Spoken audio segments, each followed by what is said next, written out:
Saya umur 13, ibu saya hantar ke kedai dia lah. Ibu kata, ibu anak perempuan 5 orang memang susah. Kalau you kerja kita boleh dapat, kesusahan boleh kurang sikit. Dah beberapa tahun sudah, saya pun 15-16 tahun lah.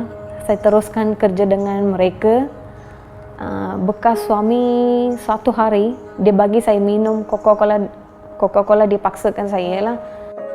Sebab saya kenalkan dia dah sudah 2-3 tahun, bagi macam orang baik lah. Dia tak pernah, saya pun tak pernah dengar dia jahat ke apa-apa, saya tak pernah dengar. Bila dia bagi saya pun terus minum saja. Lepas tu, bila saya sedar, saya dapat tahu saya sudah dirogokan oleh bekas suami saya. Anak saya tu nak kata budaknya itulah sikit dari sekolah tu, dari pergaulan tu tak dapat kadang nak dikawal kan. Jadi masa habis SPM tu dia dah berkawan dengan Jamal lah.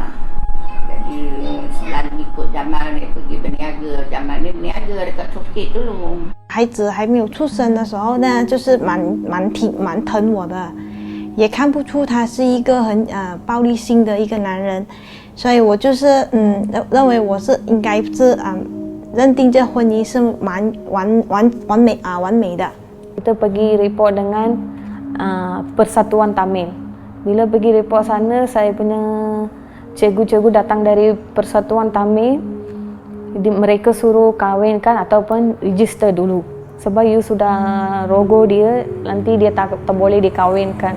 You suka, betul-betul suka, baru you rogo dia kan. Bila sudah kahwin dengan dia, sudah start. Dia kata dia kahwin kerana saya untuk dendam. Sebab saya pergi report dengan Persatuan Tamil lah, inilah. Kami memang tak berapa sukalah dia berkahwin dengan Jamal tu. Tapi bila Jamal kata dia nak bertanggungjawab dengan apa yang dia dah buat, kami ikutlah. Mungkin dengan harapan bila dia dah kahwin, setengah orang dia akan berubah. Dia akan berubah bila dia ada anak, dia akan berubah. Tapi lepas dia bersalin anak yang pertama mak. Anak yang pertama lah, dia mula memukul adik saya. 当初头脚输出是没什么，只是一两把没关系，但最后越来越恐怖，就是拿东西丢。 It's hard to believe that someone you love would end up hurting you the most, but this is the reality for victims of domestic violence. According to the World Health Organization, intimate partner violence is a worldwide epidemic that affects 30% of women. In Malaysia, it is estimated that 9 of every 100 households will have a woman who has experienced domestic violence. It is not easy for women to accept that they have stumbled into an abusive relationship, but the hardest part is to break away from it. These women have suffered in silence for many years. They've had enough and have decided to speak up. 他对我是太过暴力，就是有打咯、黑亲哦，而且有内伤哦。 然后不只是我，还有跟连买孩子都一起咯。打到你晕了过后，又叫醒你啦，又那一个方面，时不时一个礼拜有2-3次啦，令到我觉得很恐怖、很怕，然后令到我觉得不应该有这样的忍让下去。 Memang dia kalau tarik lidah tu pegang kepala dia akan bawa dinding tok ke dinding. Lepas itu dia akan pijak-pijak, dia akan pukul dengan topi sledor. Apa saja yang dapat dah pada dia. Keadaan ni berlaku berulang kali. Bila Ida kena pukul, dia balik rumah mak. Lepas tu Jamal pujuk, dia akan balik ke ikut suami dia. Dia memang pandai pujuk. Bapa mertua saya turun dari tangga, dia pakai pentis. Depan anak-anak saya. Dia pakai pentis, dia nak cium saya punya mulut lah, dia nak rogo masa tu. Saya tak benarkan. Bila saya tak benarkan, saya punya mak mertua, bapa mertua, bekas suami, 3 orang pun hantam saya, tendang. Lepas tu dia buang saya punya tangan dengan kaki dekat bawah tangga. Saya kena semen lah. Saya punya badan semua berdarah. Pergi dalam dulu, dah ambil surat polis semua, kan pergi, dia suruh kan pergi hospital. Kan pergi buat emergency di hospital. Nurse tu cakap dia dah X-ray kepala lidah, dia cakap lidah ni kepala dia dah bergegar. Mungkin sekali lagi dia kena, kata tak mati pun dia akan jadi gila, dia pula. Makcik yang tahu kalau dah teruk bawa pergi polis bawa sumpah pergi hospital tu je lah. Tunggu apa yang polis kata, nanti kami akan susul. Sampai polis, last polis Bukit Jalil kita orang buat report tu, lidah satu report, maksud satu report tu. Dia kata kita kalau Jamal datang bagi tahu dia. Mentara nak bagi tahu pun Jamal pun dah cabut. Macam kata pula. Yalah, bila polis sampai dia kata kita orang minta dia tangkap Jamal, dia kata tak boleh luar kawasan. Pasal boleh Luar jadi kawasan. luar kawasan. Padahal Jamal datang lawan kawasan kami kan. Suruh petaling tangkap. Dia cakap kami dah penat. Sana tolak, sini tolak, sana tolak. Dah macam bola. 去了警察局的时候，就是跟他讲我要现在来跟我报警，说是我现在我被先生打，然后他就讲好啊，现在你是哪里伤，需要去验伤，还有多少个人？我说还有2个孩子，那么他就说好啊你带埋孩子去。然后这个资料我拿给你，就是他已经开了那个单，去到医院，只是说拿这个去就方便上去验伤了。然后医院那方面就是比较快，因为我拿到这个东西说警方要的，这是警方给我的一个就是 report 就是这个报告，说要见到医生来看伤过后就马上讲。像我一去呢，是不到半个钟头就已经出来了。 Saya punya satu mata tak boleh buka, tutup penuh. Satu mata saja boleh nampak, muka semua, bibir saya semua keluar darah, ada luka, leher semua ada kena kuku. In 1994, Malaysia passed the Domestic Violence Act. In fact, Malaysia was the first country in the Asia-Pacific region to pass a specific law on domestic violence. The passing of the Domestic Violence Act, or the DVA, recognizes domestic violence as an issue of public concern. The DVA guarantees remedies such as protection orders and further spells out the responsibilities of protection officers. But how effective are they in reality? IP itu macam bagi saya lah, mahkamah boleh ambil tindakan atas bekas suami kalau dia ganas dengan isteri ke anak-anak ke macam tu. Tapi memang saya tahu benar, tapi saya sudah dapat 2 kali pun polis tak pernah ambil tindakan. Ada IPO pun tak guna bagi saya. Saya tak boleh tinggal satu tempat sebab bekas suami dia hantam saya depan orang pun ada, hantar hospital sampai ke cedera pun saya ada. Yang makcik dengan kami dengan Umi pun ada juga nak buat IPO. Pergi dekat Bradfield Remeh. Tapi tak boleh. Tak boleh katanya selagi makcik tak kena pukul. Selagi tak dicederakan, kita tak boleh buat IPO. Makcik kata kalau lepas itu tunggu makcik mati dah senang. Kalau dia dah pukul, tu sebab dia dah pukul sampai mati dah tu. 我刚好出来这个警察局，我也不晓得他会在我后面旁边等了。 因为我看到他，我太怕了，我马上上车，孩子也吓到，然后就一路开车，就遇到了这些有一个小村那边，就是我们的车直接驾去小村那边，然后去求救，去找人求救，刚好那一方面的那些小村的那些村民都跑出来，一个呢是打电话给警察叫警察来，然后一个就交代我就开了那个 website 给我看，就叫我说这个是 WHO 的电话，你必须要收下来。然后他刚好那个警察来到问我有报警了吗？我说有。那么好，我帮你离难关，就是太挣扎的那个时刻，就跟着警察去了这个巴雷波利萨，去到那边刚好。 就是他，因为我们录了口供，他还没有，就把他留下来，我就直接走。 Anak-anak semua saya bermain depan halaman rumah. Ada 2 lelaki yang sama, dia bawa kereta Kleza sama juga. Dia tangkap gambar lah. Macam dia sudah cam rumah saya. Bekas suami sudah cari saya di sini lagi lah. Saya berlari mana-mana pun itu bekas suami tak benarkan saya tinggal mana-mana tempat pun.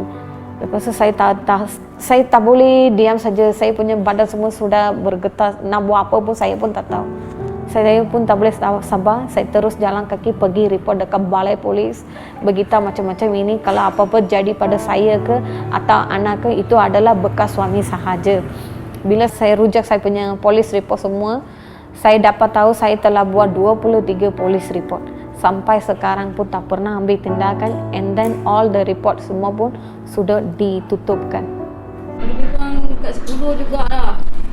8 ke 10 macam tu lah. Yang buang-buang juga pun ada lah. Malas Yang ada dekat simpanan saya lah. Yang saya tak ada, saya tak tahulah kan. Cuma cakap keganasan rumah tangga lah. Keganasan rumah tangga lah.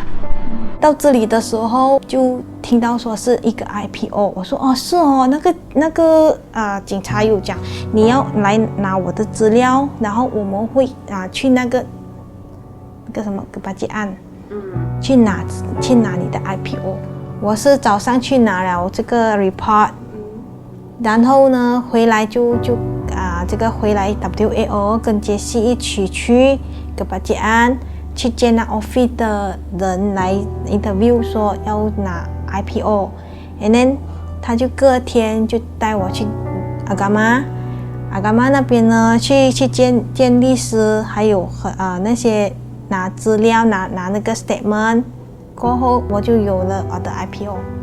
正当我有遇到困难的时候，拿出来真的是很有效，因为我出来外面做工，他跟踪我。真的跟踪我的时候，我怕到不知道该怎么办，车子又不知道要往哪儿走，一想到有在警察局，就跑去警察局拿着 IPO 跟他说，我有保护权哦，他跟踪我啊。那么那个警察就讲，如果你再看到他跟踪你，我们就开始 take action， 就在行动去捉他了。那时候我拿到我用到了，我很开心。Protection orders are crucial as they send out these strong messages.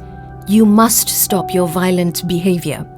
You will be arrested if you violate this court order, and most importantly, assures a woman that she will now be protected. If effectively enforced, they prevent violence and ensure the safety of the victim and even her children. However, if protection orders are not issued nor enforced, the consequences could be fatal. 10 hari bulan Januari, saya lepas kerja. Saya 5 hari tu pukul 10.02 cepat-cepat saya turun ke parking menunggu untuk one Malay girl lah. Dia nak tumpang saya. Dua-dua pun dah sampai ke parking. Lepas tu saya ada bayang macam ada angin ke belakang saya macam kena lah. Saya tiba-tiba nak pusing. 2 lelaki India, satu dah turun dari motor terus ambil, saya ingat dia pukul dengan kayu. Dia terus hantam saya saja. Lepas tu saya tak dapat berdiri situ lah. Tapi bila saya lari ke security guard, pekerja lain turun dari tangga tu kan, dia ternampak mereka jerit. Mereka kata, Krishna, you kehilangan jari. Baru saya pandang saya punya full body lah. Baru saya sedar saya hilang jari. Dekat face saya ada kena luka kaki. Lepas tu saya sudah lari ke tempat security guard, duduk di situ terus pengsan. Bila saya buka mata, ada orang bangunkan saya lah. Bila dia orang bangunkan saya ternampak ada polis, ada ramai orang berdiri. Lepas tu ada orang awam hantar ke hospital. Bila sampai situ saya tak boleh tahan saya punya kesakitan saya. Saya suruh doktor bunuh saya tak boleh hidup. Ada 3 biji motor, 5 orang lelaki. 5 orang lelaki termasuk Jamal lah. Masuk Jamal, blok kereta mereka. Dan Akmal cakap, jangan berhenti, jangan tarik you punya lock kereta. Sarah tarik. Lepas tu Jamal masuklah. Orang turun, Akmal turun. Akmal tak nak turun, tapi diorang paksa. Akmal kata masa dalam kereta tu lagi arwah dah kena pukul. Bertubi-tubi lah. Masa saya dapat call pukul 1 lebih, yang kita 1 lebih, saya telefon mak saya cakap mak siap, kita kena pergi hospital sebab adik Jamal yang call, adik lelaki dia call kata, Kak Ida dekat hospital. Cakap, kenapa?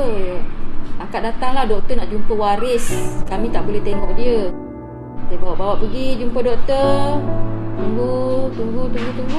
Doktor pun bagi tahu, kata masa dia sampai pun nyawa dah tak ada. Dia kata kami cuba untuk selamatkan, tapi memang dia dah tak ada.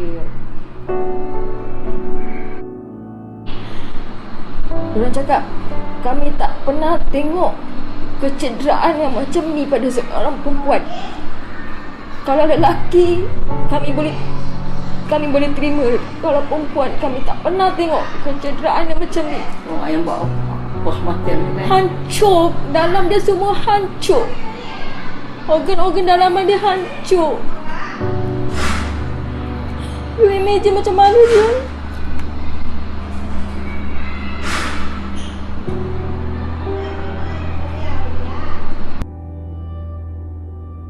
These are the stories of women who have broken the silence of domestic violence.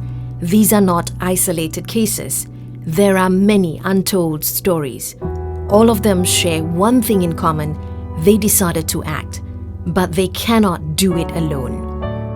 The police, the welfare department, the court, and the community must lend them support to provide consistent and timely intervention. Only when all agencies are working together can we truly break the cycle of violence.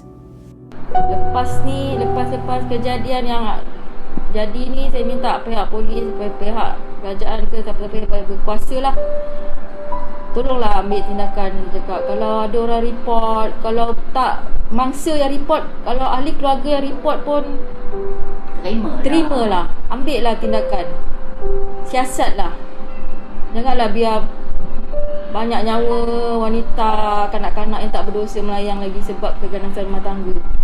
Bagi saya nak hidup dengan saya punya anak, menghilangkan ketakutan sahaja, itu saja saya pun sangat penting kan. Saya takut apa nanti saya kehilangan anak ke ataupun kehilangan saya ke.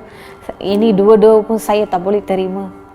因为我们在怕的时候呢，就是知道自己要安全，但是不懂在哪里，不懂什么方向。